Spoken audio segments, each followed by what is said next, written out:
What is going on, guys? Kehnee back at it again with another video of how to become a better League of Legends player. And the topic today is going to be about itemization.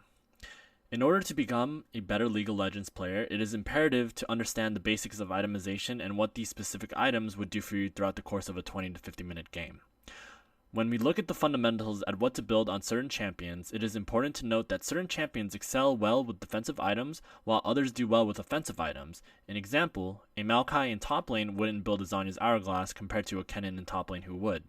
Based on the circumstances of the game and what the champion does throughout the course of the game, itemization is something that a lot of lower ELO players do not understand. We can look at the two champions and understand that fundamentally both champions provide different roles for their team, which then leads to different items being more cost efficient than the other on the given champion. There are cookie cutter builds which refer to the idea that this is the way you should build a champion, but it is important to understand that this is merely a guideline, and not the end all be all of how to complete your items. Static itemization is essentially this. When you go about every single game, building the exact same order and not having the knowledge that you're hindering yourself from being successful in League of Legends. League of Legends allows you to be flexible and allows you to use the information within any given point of the game to look at what is going on in the map. It allows you to look at the champions you are going against to figure out what would be the most cost-efficient item to build during this time, and to ask yourself the question, why is this item more favorable than this item? For example, in this current game I am playing as Maokai. Looking at the lane matchup, we are going against a tank Echo, presumably, and since there's a jungle Warwick and a mid lane Fizz on their team, we have the information to build HP and magic resist to deal with the enemy lineup. The cookie cutter build on Maokai is pretty much just Sunfire Cape and Iceborne Gauntlet and Spirit Visage, but the path into completing his core depends on what is going on in that specific game. Because they are running AP champions in the solo lane, it will be more beneficial for me to build into a Spirit Visage as quickly as possible to mitigate the amount of magic damage I would be taking in the top lane and within the team fights. To touch upon something I mentioned earlier, it is best to be as flexible as possible in your build paths so you can be the most efficient you can be within any given portion of the game. When you find yourself in a situation that you have fallen behind, it isn't necessarily the best thing to continue with your build path.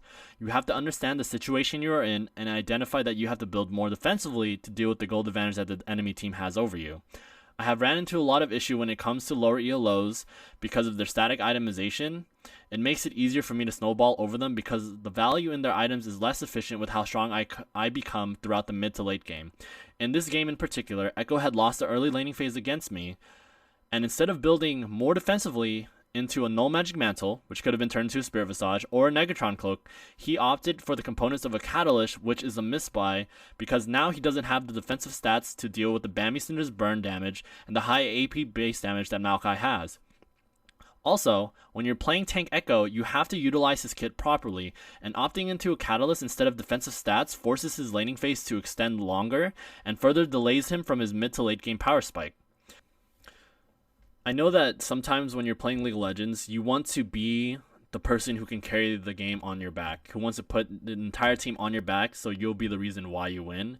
But honestly, sometimes this type of mentality is a mistake. It is important to note that you can really be more efficient as a laner and as a player in League of Legends if you utilize your itemization for your team. Because right now, with the state of League of Legends in Season 6, it's not more so anymore about how strong you can solo carry the game by yourself, but more so what you can do for your team and what you can do to apply enough pressure to start going for these objectives. And I feel like a pretty big mistake that a lot of people tend to make is that they just continue to build more damage and more damage, and they find themselves wondering why, with how high their damage is at the end of their game, why they're not winning these games. And honestly, more damage doesn't guarantee you wins. More damage doesn't mean that you're going to play better. More damage doesn't mean you're going to come back from a losing game. Because if you look at the situation and if you look at what's happening on the map, it's more likely than not that if you're building defensively and you're building because you need to play from behind and farm it out as long as possible, you'll find yourself in a better situation to deal with coming back into the game because you've itemized properly to deal with the amount of sieging and the amount of pressure that the enemy team is going to be putting on you with how far behind you are. When it comes to League of Legends, you need to be flexible. If you cannot adapt and play proactively, you will have a very difficult time climbing the ladder and improving yourself as a player. Grow and become a better League of Legends player, one step at a time.